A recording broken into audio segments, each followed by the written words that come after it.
Hello, and welcome to this review of the Enterprising Scoundrels historical romance book series by Sophie Barnes. I'm Olivia, your favorite resource for book recommendations you can easily screenshot. You're watching Random Olive Reads. We start with Mr. Donahue's Total Surrender, which is book one of the series.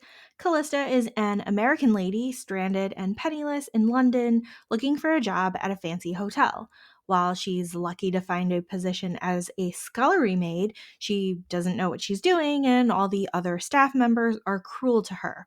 Hotel owner Stephen finds out about her mistreatment and moves her up to becoming a guest of the hotel while he helps to arrange her passage back home to New York. These two end up spending more time together and getting to know each other and slowly form an attachment.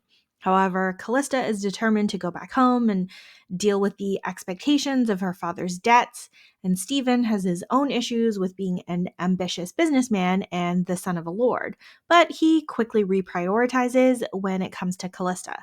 This was a relatively low-ink story that wraps up in a short time frame. Next is Mr. Clark's Deepest Desire.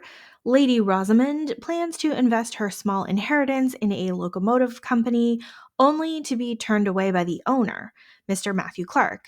He's holding a grudge against her and her family after her father had taken advantage of Matthew's mother when she worked as a maid and then turned her out into the streets. Rosamond has believed her father to be a good man and is really baffled at Matthew's poor treatment of her. They both end up at the same house party of innovators and investors and pretty much spend the whole time arguing with each other. And then, as they get into heated arguments, they also get into heated embraces. Matthew, of course, is hesitant to pursue anything further with Rosamond because of his grudge against her family and because he believes that his social status is far below an earl's daughter. Rosamond is the one who has to be the pursuant here to convince Matthew of his worth. Plus, there's some added drama with a rival suitor, making this novella action-packed.